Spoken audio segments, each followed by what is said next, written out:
The call comes at 6:47 in the morning. Not your phone. The other one. The one you keep in the drawer beneath the winter coats, wrapped in a cloth the same way your grandfather kept his service pistol. Not hidden, exactly.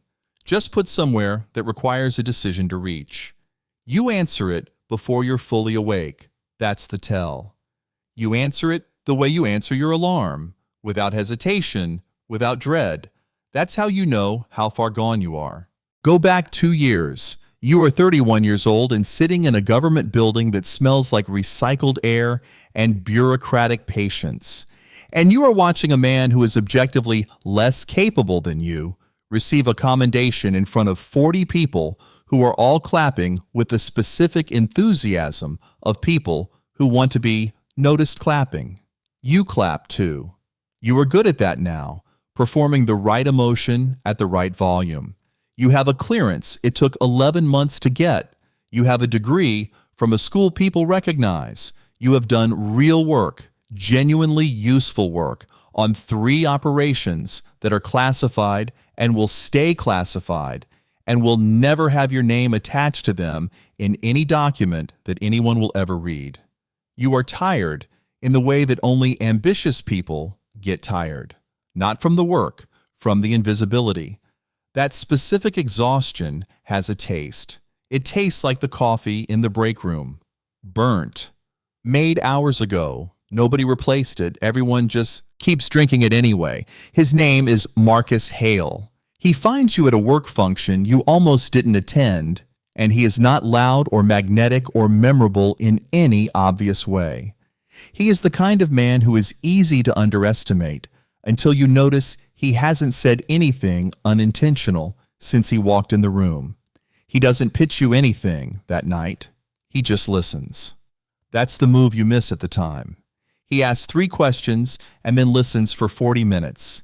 And by the end of the conversation, you have told a stranger things about your frustrations and your ambitions and your assessment of the institution that you have never said out loud to anyone. You drive home thinking you finally met someone who understands the work. You don't realize you just gave an audition. The offer arrives 6 weeks later. Hotel bar, 14th floor, bourbon you wouldn't normally order. Parallel track, Hale says. Not on paper, but real. He knows your case file in the way that means someone above him does. He names operations. He names the credit that went elsewhere. He uses the word underutilized, and something in you responds to it the way a lock responds to the right key. Not dramatically, just a click, and then open. The number on the cocktail napkin is twice your salary. He says, 1 project, see how it fits. You tell yourself you are just listening. You are not just listening. The first job takes 6 weeks and feels almost embarrassingly clean. A business attaché, Vienna, Budapest, one afternoon in Beirut. You confirm his network, track his contacts, report to Hale directly. Nothing filed, nothing logged, nothing that routes through the official channels. $14,000 lands in a Cyprus account Hale helped you structure. You buy a watch. You've been looking at it for 2 years.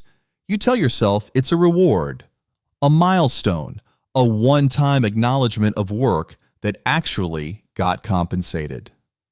The watch keeps perfect time. That's the cruelest thing about it. Here is what you don't understand yet about how this works. The second job asks different questions, not about threats or networks, about contracts, a natural gas pipeline, a Luxembourg equity consortium, infrastructure bids in 3 countries. You write the report, you don't ask why. That's the second payment, not the $22,000. The not asking. Every time you don't ask, you become more useful and more owned. The system doesn't need your belief. It doesn't need your enthusiasm. It only needs your practiced silence in the moments that matter. The silence compounds like interest. By the end of the first year, you are living 2 lives with the seamlessness of someone who has forgotten which one came first. You badge into the building at 8:15. You attend the Tuesday briefings. You eat the bad coffee. You perform the right emotions at the right volumes. Then in the margins, a parking garage in Frankfurt, a laptop through Dulles with a partition that would have ended everything if any agent on the other side of the scanner had been doing their job rather than watching the clock. A dinner in Zurich with a foreign national who believes he is cooperating with official American intelligence. He is cooperating with 3 private equity firms and 1 defense contractor and a man named Marcus Hale who plays golf with people whose names are not in any org chart. You are the thread connecting all of it. You are also completely deniable. You almost leave in month 14. This is the part nobody tells you about. Not the entrapment. Not the moment you realize you can't go back. The part where you almost do. You have a number, a flight, a bank in Singapore with enough in it that you have done the math more than once on a piece of paper you always burn. You book the ticket under a name Hale doesn't know about, a construction you built slowly over 8 months using a method you figured out yourself, and for 11 days you believe this is actually possible. On the morning of the flight, your phone buzzes, not the drawer phone, your personal one. It's a photo. Your sister's front door, time stamped. 6:48 a.m., no message, no threat, no words at all, just the photo. You sit on the edge of the bed for a long time. Then you unpack. You cancel the account. You go to work. Nobody mentions it. Hale never brings it up. The photo disappears from your phone by evening, as if it was never there, as if you imagined the whole thing, and that is worse than any explicit threat could be. The clean removal of evidence that they were ever watching, leaving you with no proof and no ground to stand on, and the absolute certainty that they are everywhere. You find your own file 3 months later. Server partition you accessed during a legitimate search. Your name as subject, not author. Time-stamped before. The work function. Before Hale. Before the hotel bar. Before any of it. The performance review that rated you just poorly enough to make you hungry. The bar complaint that seemed petty, resolved too quietly. The work function you almost didn't attend. Almost. You were not recruited, you were cultivated, over years, by people who understood exactly how ambition curdles into resentment and exactly how long to let it sit before offering the antidote. The frustration was never happening to you. It was being administered. Here is who is above Hale. You will never meet them directly. You know them the way you know weather, through effects, not source. One name attached to a private intelligence firm in Dubai. One attached to a defense board seat and a logistics company that services infrastructure you have now helped compromise in 4 countries. The third, you know only as a change in Hale's posture when a particular number calls. His whole body reorganizes, subtly, like a man who has never fully relaxed in that person's presence and has stopped trying. Below Hale, you. And below you, you figure this out slowly. Through inconsistencies in schedules, through a slip in a parking garage in month 19, there are others, 3 at minimum. Each believing they're the trusted one. Each operating on a separate spoke of the same wheel. The wheel doesn't care which spoke you are. It only cares that you hold. Your body starts keeping score before your brain allows it. The insomnia starts in month 16. Not dramatic, just 3 a.m. with your heart already at work speed, rehearsing emergencies that haven't arrived yet.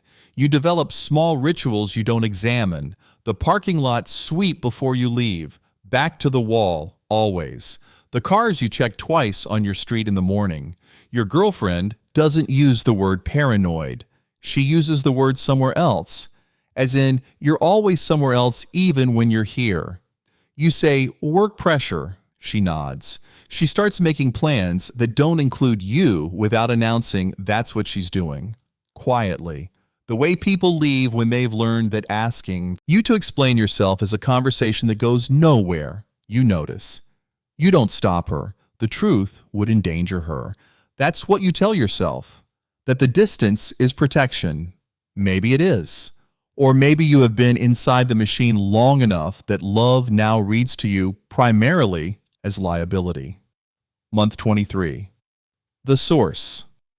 The foreign ministry official, 4 years of clean product, a daughter applying to American universities, wants out.